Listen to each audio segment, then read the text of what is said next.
수요일로 우리에게 주신 말씀 로마서 11장 6절에서 11절의 말씀으로 로마서 강해의 말씀을 듣습니다. 우리 속담에 미운 사람 떡 하나 더 준다라는 속담이 있습니다. 그리고 이 속담 현대에 와서는 미운 자식 떡 하나 더 주고 고운 자식에게는 매 하나 더 준다로 원래 속담이 가진 의미와는 좀 다르게 이 속담이 사용되고 있습니다. 원래 처음 속담의 의미를 살펴보면 미운 사람에게 떡을 하나 더 줘서 인심을 얻어서 후환이 없도록 한다는 인간관계론의 한 방법을 담고 있습니다. 그래서 내가 미워하는 사람 혹이라도 내가 미운 말을 들어서 내게 원한의 마음을 갖고 있는 그 사람의 마음을 풀기 위해서 그 사람한테 좋은 선물을 준다든지 하는 이런 모습을 우리는 미운 사람 떡 하나 더 준다라는 표현을 합니다. 그리고 미운 자식에게는 떡 하나 더 주고 고운 자식에게는 매 하나 더 준다는 의미는 아이들 버릇을 잘 가르치기 위해서는 아이에게만 좋은 것만 좋게만 해주는 것은 오히려 해롭다라는 그런 뜻으로 사용되고 있습니다. 우리는 가정의 달 5월을 지나고 있습니다. 어버이날이 있고 또 어린이날, 스승의 날, 성년의 날로 이 달이 가득 채워져 있기 때문에 우리는 5월을 가정의 달이라고 부릅니다. 그런데 시간이 지나면 지날수록 이런 날들의 의미가 많이 퇴색해가는 것을 보게 됩니다. 무엇보다도 일단은 가정이 해체되고 있습니다. 개인주의의 심화로 부모 자녀 간의 관계도 많이 깨어진 것을 보게 됩니다.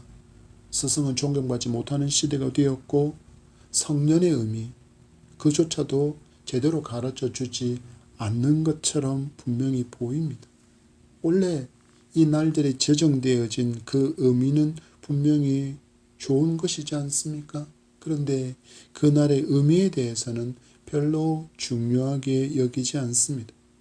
형식적으로 자녀들과 테마파크나 여행 혹은 레스토랑에서 식사하고 선물 증정을 하는 것으로 이 모든 날이 진행되는 것을 그 안타까운 현실을 보게 됩니다. 신앙을 가진 여러분은 어떻고 여러분의 가정은 건강하십니까? 마귀는 전략적으로 경제와 풍요를 최고의 가치로 여기게 만들고는 자녀의 교육을 부모의 몫이 아닌 교육기관의 몫처럼 다른 누군가의 몫처럼 여기게 만들어버리고 있습니다. 가정이 해체되어짐으로 말미암아 가정이 찢어짐으로 말미암아 그 아픔과 고통을 모두가 겪고 있고 어느새 이혼은 너무나도 당연한 일인 것처럼 여겨지고 자연스럽게 부모의 권위는 땅에 떨어져 버렸습니다. 점점 악순환의 고리는 끊어지지 않고 더 깊은 신음 속으로 빠져가고 있는 시대라고 이 시대를 진단할 수 있습니다. 믿음의 가정의 부모는 주의 훈계와 교훈으로 자녀를 사랑으로 양육하고 있는가?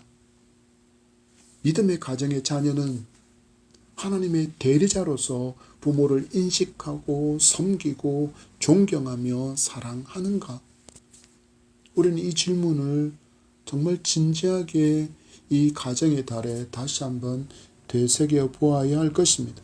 우린 주신 로마서의 말씀을 통해서 하나님은 어떤 사랑을 보여주셨으며 또한 자녀 삼아주신 당신의 백성을 어떻게 대하는지 하나님의 진심을 발견하며 교훈과 거울로 삼는 은혜의 시간이 되기를 바라며 오늘 말씀의 제목을 하나님의 진심으로 지어 보았습니다.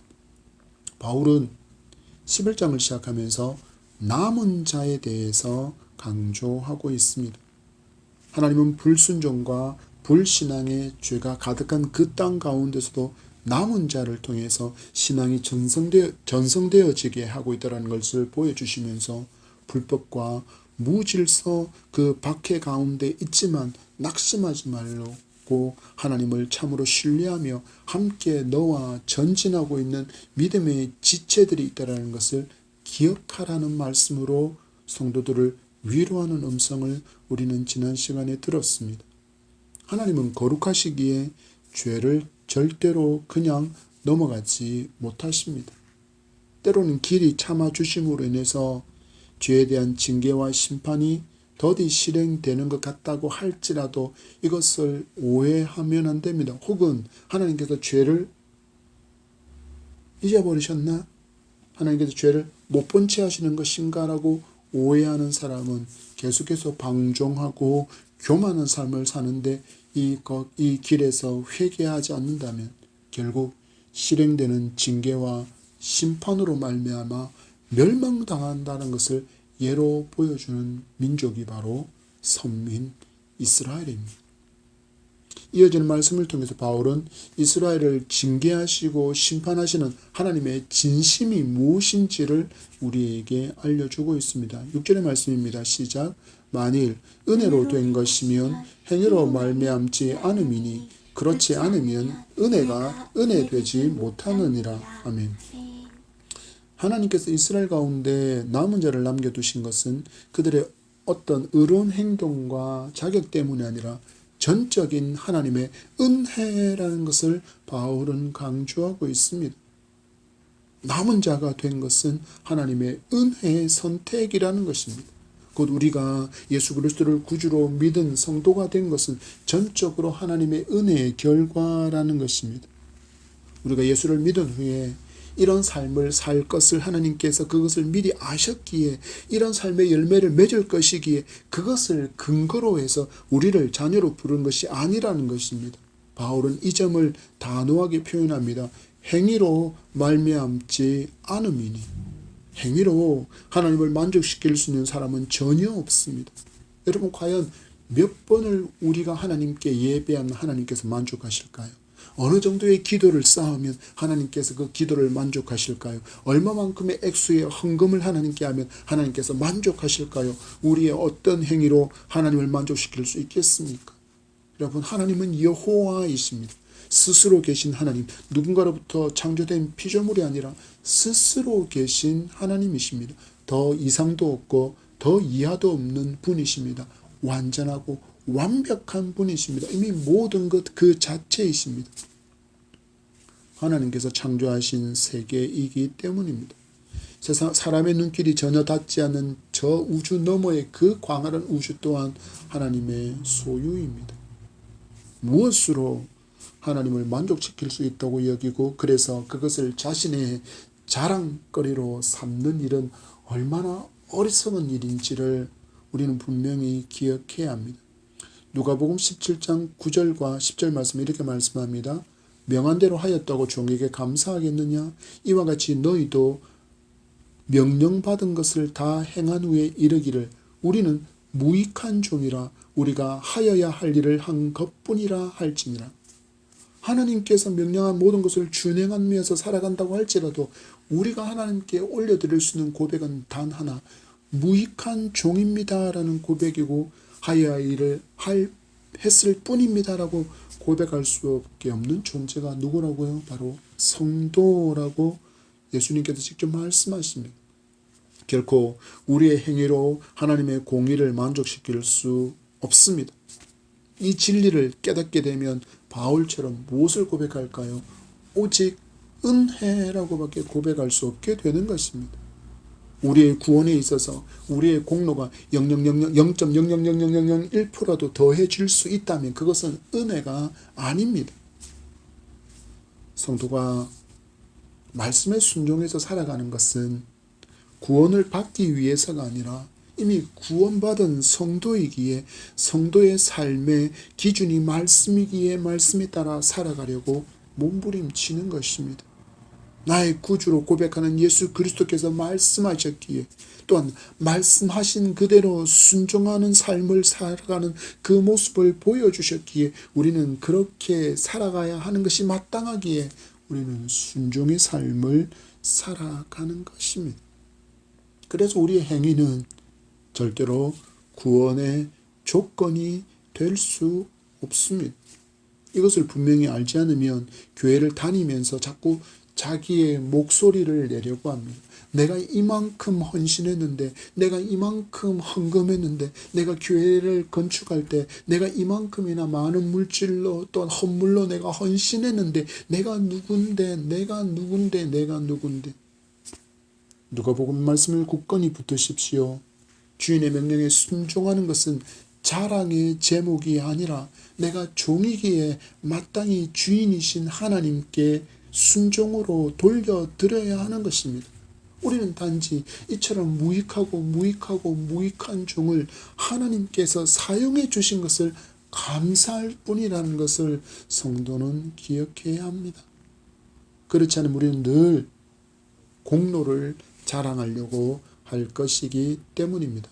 이어진 7절의 말씀을 보십시오. 그런즉 어떠하냐 이스라엘이 구하는 그것을 얻지 못하고 오직 택하심을 입은 자가 얻었고 그 남은 자들은 우둔하여 졌느니라.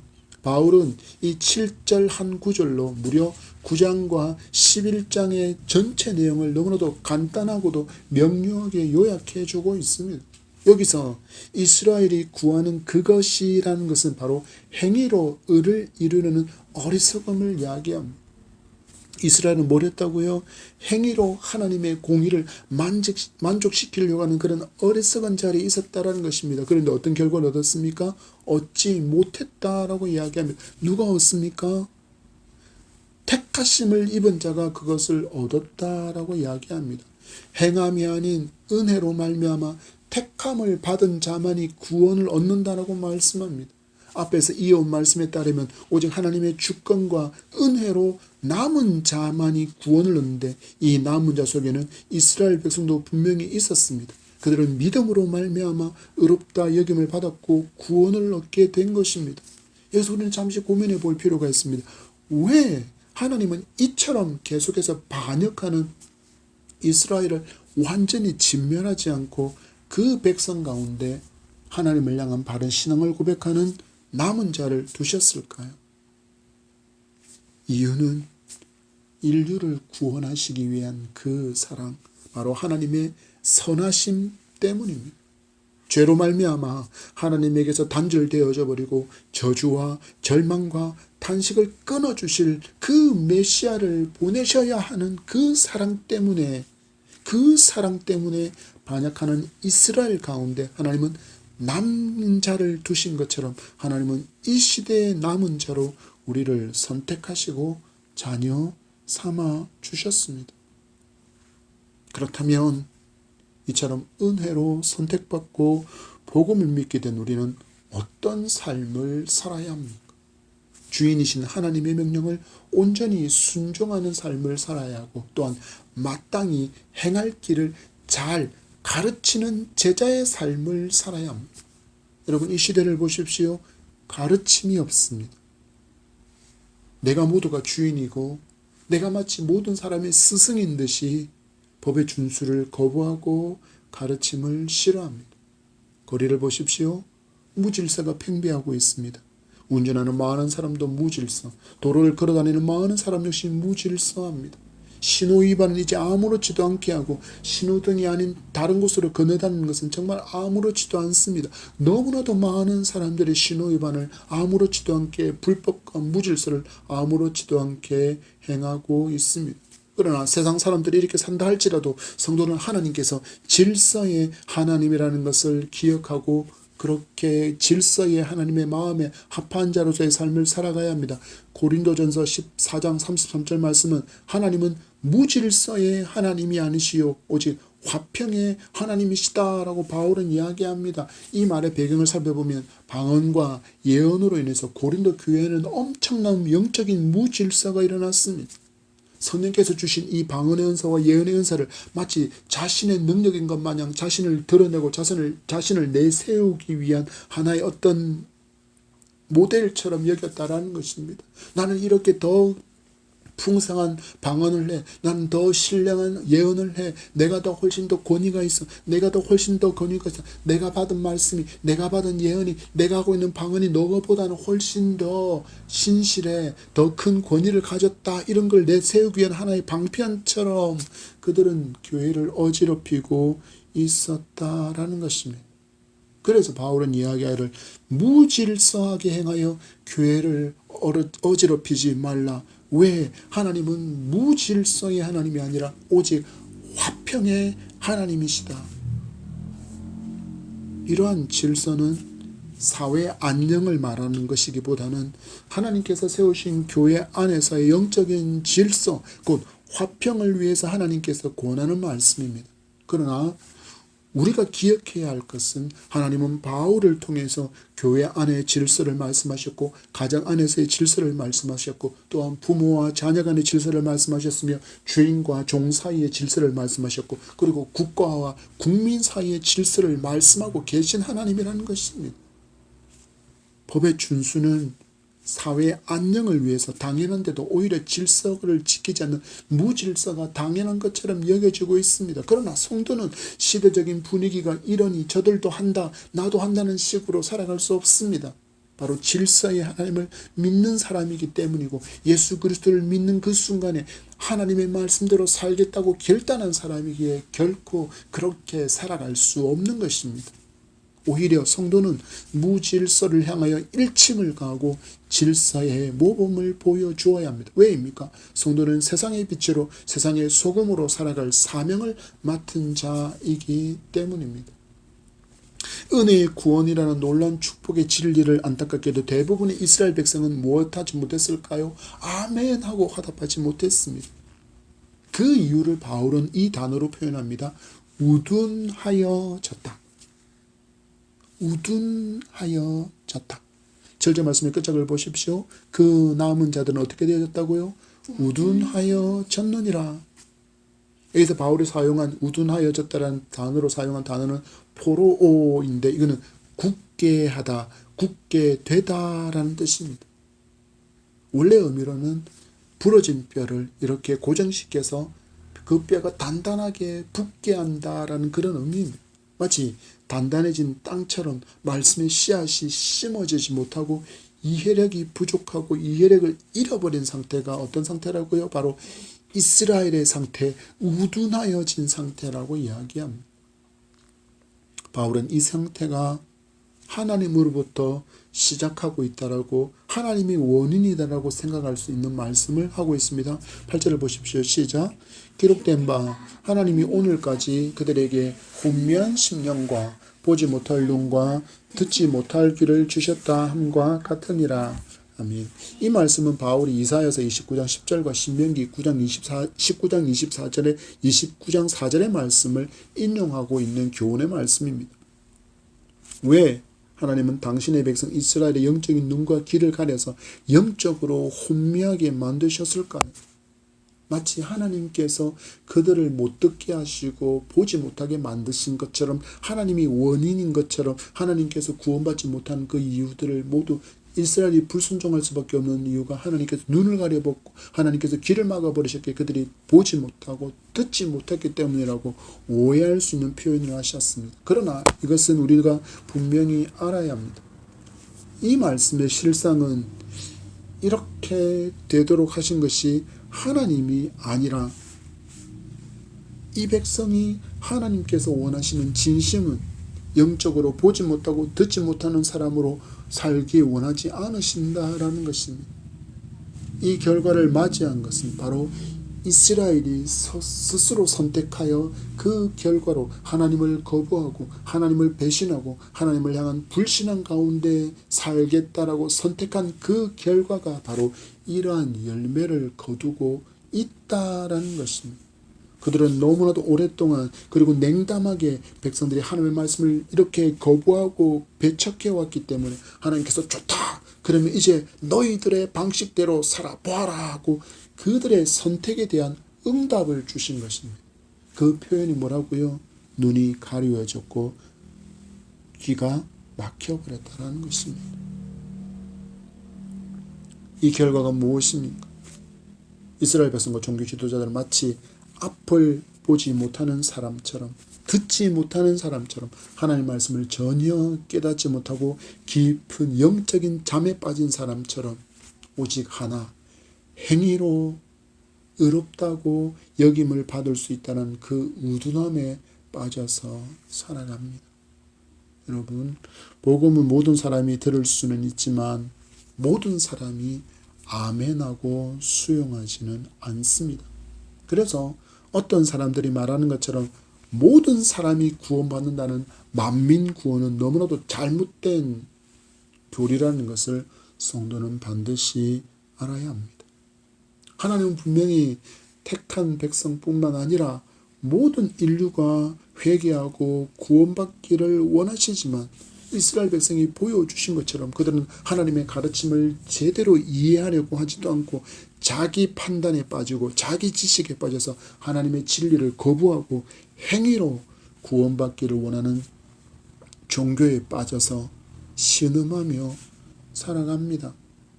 그들은 무엇을 원하는 것일까요? 결국 나의 구원에 있어서 내가 지분이 있다라는 것을 자랑하고 싶은 교만 때문입니다.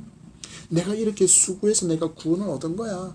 내가 저 신에게 이만큼 헌신하고 내가 허리가 끊어질 만큼 절에 가서 만배하고 10만 배해서 내가 그래서 좋은 연등도 달고 내가 탑도 세우고 부처상도 갖다 놓고 불당도 세우고 내가 그렇게 많이 헌신했기 때문에 나는 이렇게 구원받은 거야 라고 자기의 공로를 자랑하고 싶기 때문에 그들은 행위 구원을 선택한다라는 것입니다.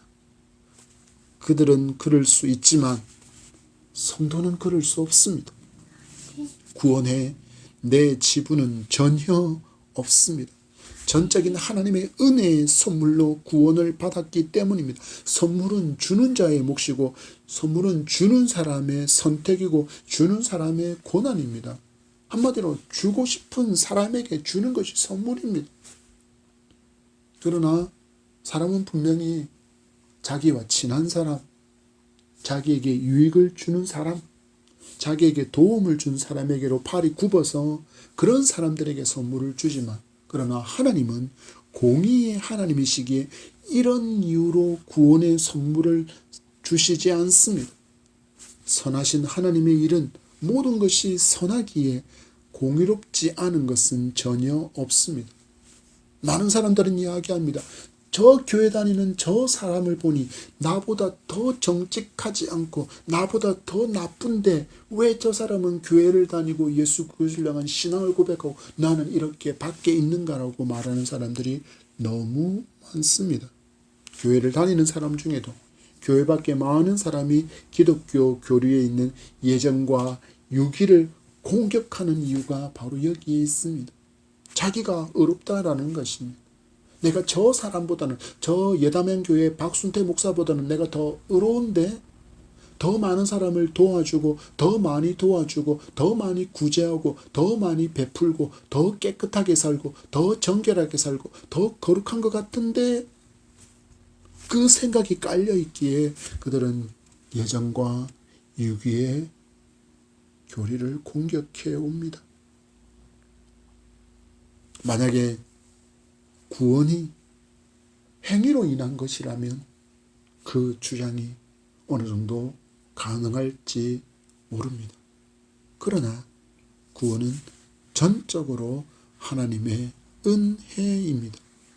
내게 구원을 주시려고 창조주이신 예수님께서 십자가에서 피조물 인간의 모든 죄를 담당하시고 죽고 부활하심으로 열어주신 구원의 길입니다. 여기에 인간의 공로, 내 공로가 낄 틈은 전혀 없습니다. 그래서 우리는 구원을 향하여 자랑할 것이 전혀 없습니다. 단지 감사하고 그 놀라운 은총과 사랑을 송축하고 찬양할 뿐입니다. 바울은 이어서 다윗이 고백한 시편 69편의 말씀을 또 하나의 예로 들어 보이고 있습니다. 9절과 10절입니다. 시작.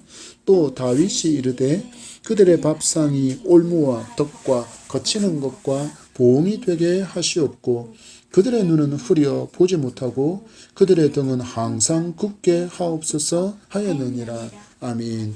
바울이 참고하고 있는 시편 69편 22절과 23절의 말씀은 이렇습니다. 그들의 밥상이 올무가 되게 하시며 그들의 평안이 덫이 되게 하소서. 그들의 눈이 어두워 보지 못하게 하시며 그들의 허리가 항상 떨리게 하소서. 다윗은 이스라엘 대적들을 향하여서 저주를 퍼붓고 있는 시가 바로 시편 69편인데 바울은 그 대상인 이방 나라를 그 대적을 누구로 바꾸고 있습니까? 이스라엘 백성으로 바꾸어 놓고 있습니다. 여기서 말하는 그들에게 차려진 밥상은 복음을 이야기하는데 이 복음이 오히려 그들에게 올무와 덫이 되고 거치는 것과 봉이 되었다고 말씀합니다. 이게 무슨 말씀일까요? 복음을 주셨는데 그들에게 걸림돌이 되었다는 이야기입니다. 하나님께서 그들에게 복음을 주셨는데도 그들은 우둔하여서 복음을 받아들이지 않았고, 여기에 더해서 그들은 무엇을 행했습니까? 오신 메시아를 십자가에 죽이기까지 했다라는 것입니다. 그들의 눈이 흐려져서 보아야 할 것을 보지 못했다라는 것입니다. 결코 온전히 감당할 수 없는 율법 준수라는 그것의 무게와 율법주의의 무게에 깔려 있었고, 해결하지 못하는 죄의 문제에 눌려서 등이 굽어지는 것 같은 그 고통 가운데 있으면서도 이 모든 것을 풀어주시려고, 완전한 참 자유를 주시려고 오신 예수 그리스도를 메시아로 영접하지 않았다라는 것입니다. 복음 앞에 그들은 아멘하지 않았다라는 것입니다. 오히려 은혜의 복음을 말씀하시는 예수 그리스도를 대적으로, 적처럼 여기고 율법주의와 장로의 유전의 가르침과 자신들의 종교적인 권위에 정면 대존해오는 나쁜 사람으로만 여겼을 뿐이라는 것입니다. 그랬더니 그 결과가 무엇입니까? 예수 그리스도를 십자가에 못 박아 죽여버립니다. 여러분, 말씀이 하나님의 음성으로 들리는 것이 얼마나 큰 축복인지를 성도는 잘 알아야 합니다. 그래서 설교를 듣는 것으로 만족하고 마치 해야 할 도리를 다 한 것처럼 여기며 살지 않아야 하는 것입니다. 성경이 하나님의 말씀인 줄 알고 하나님께서 지금 나에게 성경을 통해서 말씀하신다라는 그런 간절한 기대를 갖고 말씀 앞에 서서 말씀을 읽고 말씀을 듣고 묵상하는 삶은 그래서 매일 쉴 수 없는 것입니다. 그래야 합니다. 그렇지 않으면 우리는 이스라엘처럼 눈이 흐려진 백성이 되어서 하나님의 뜻을 깨닫지 못하고 교회를 다닌다고 하면서도 하나님과 전혀 반대편에 서서 살아갈 수도 있다라는 것입니다.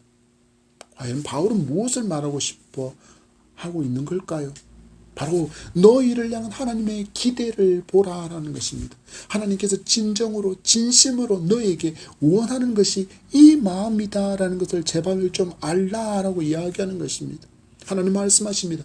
이 백성은 내가 택한 나의 백성인데 이방인 나라의 제사장으로 이방인에게 나를 소개하는, 나를 알리는 제사장 나라로 삼으려고 그런 푸른 민족인데 너희들은 나를 모르고 살아가는 것이 너무나도 안타깝다라는 그 하나님의 안타까움이 이 말씀 속에 담겨 있는 것입니다. 그래서 하나님께서 이방인들에게 임한 구원을 보여주시면서 그들에게 도전을 주고 있습니다. 여러분, 교회를 다닌 기간이 내 신앙의 수준을 의미하지는 않습니다. 교회 생활에는 너무나도 익숙해졌을지 몰라도 수십 년 다녀도 여전히 어린아이 수준에 머물리는 성도도 교회 안에 너무나도 많기 때문입니다. 그런데 전도를 받고 이제 교회 다닌 지가 얼마 안 된 성도 중에도 큰 은혜를 깨닫고 경험한 후에 몇십 년 교회 다니는 성도보다 더 깊이 하나님과 사랑에 빠지는 사람이 있습니다. 하나님께 주신 놀라운 권능과 은사를 주셔서 복음의 역사를 이루어가는 성도가 있습니다. 왜 하나님은 그들을 우리 곁에 두시고 그의 성장을, 그에게만 하나님의 권능과 은사를 보게 하시는 것일까요? 바로 하나님의 진심은 너희가 그들을 보고 나는 너도 저 사람처럼 나를 사랑하고 내가 너에게 주는 힘과 권능을 받아서 큰 일을 담당하는 나의 제자가 되기를 원한다라는 그 하나님의 기대를 우리에게 지금 보여주시는 것입니다. 한마디로 모든 성도가 멋진 믿음의 삶을 살아가기를 하나님은 기대하신다라는 것입니다. 우리를 향해서 베드로서는 이야기합니다. 너희들은 택한 족속이다. 왕같은 제사장이다. 거룩한 주의 백성답게 예담 향의 성도로 살기를 기대하셔서 우리에게 지금 그들을 두신 것은 우리에게 지금 도전을 주시는 것입니다. 여러분, 이런 신앙에 대해서는 질투하셔도 됩니다. 질투하셔서 하나님, 저도 저렇게 하나님 사랑하고 하나님께서 주신 권능과 능력으로 그 은사로 주의 일 잘 감당하기를 원합니다라고 그 기도로 이어지는 여러분의 입술이 되기를 축복합니다. 그렇다면 왜 성도는 이렇게 제자로 성장해야 합니까? 예수 그리스도의 가르침을 잘 가르쳐야 할 사명을 받은 사람이 바로 성도이기 때문입니다. 여전히 미성숙에 머물러 있는 것이 아니라 나보다 더 연약한 자들에게 내가 받은 예수 그리스도의 복음을 가르쳐야 될 사명이 우리에게 있기 때문에 우리는 성장해야 합니다. 잠언 22장 6절은 마땅히 행할 길을 아이에게 가르치라. 그리하면 늙어도 그것을 떠나지 않는다 말씀합니다. 여러분, 육신적으로 나이 어린 자녀가 있습니다. 그리고 우리는 그들을 어린아이라고 부르지 않습니까? 그리고 예수 믿은 지 얼마 되지 않은 성도 또한 어린아이입니다. 교회는 오래 다녔지만 성장하지 못하는 성도 역시 영적으로 봤을 땐 어린아이입니다. 어찌해야 합니까? 말씀에 따라서 마땅히 행할 길을 가르쳐야 합니다. 그래야 남은 평생의 삶이 하나님의 뜻을 구하며 살아가는 복된 인생이 된다고 말씀합니다. 주신 본문입니다. 11절과 12절의 말씀입니다. 시작. 그러므로 내가 말하노니 그들이 넘어지기까지 실족하였느냐? 그럴 수 없느니라.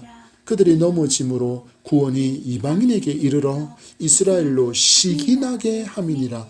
그들의 넘어짐이 세상의 풍성함이 되며 그들의 실패가 이방인의 풍성함이 되거든 하물며 그들의 충만함이리요. 아멘. 보십시오 여러분, 하나님의 기대는 이스라엘의 완전한 패망이 아닙니다. 그들은 분명히 예수 그리스도를 십자가에 못 박아 죽이는 넘어짐이 있었지만 이로 인해서 이방인에게 복음이 전해지게 되었고 세상의 풍성이 되고 이방인의 풍성함이 되었다라고 이야기합니다. 그리고 결국에 하나님께서 기대하시는 것은 이스라엘이 믿음으로 충만하여서 에스겔의 환상처럼 물이 바다 덮음같이 여호와의 영광을 선포하고 자랑하는 제사장 나라로 굳건하게 회복하는 그것이 바로 하나님의 진심이고 하나님의 기대라는 것입니다.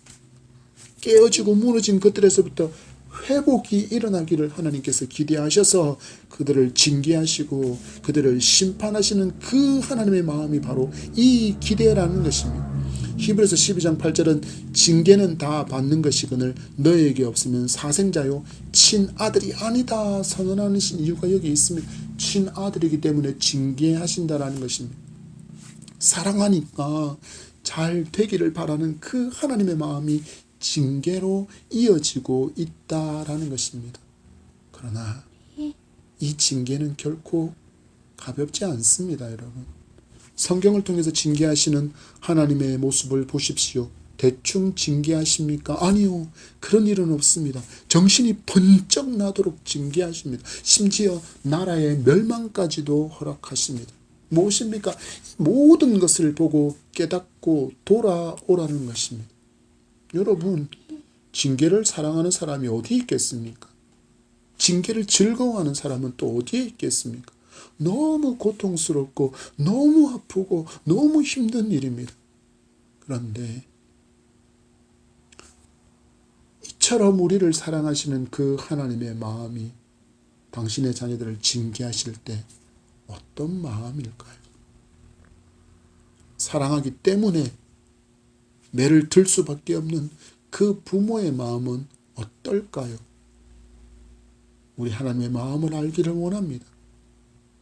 히브리서 12장 11절 말씀에 무릇 징계가 당시에는 즐거워 보이지 않고 슬퍼 보이나 후에 그로 말미암아 연단받은 자들은 의와 평강의 열매를 맺느니라. 아멘.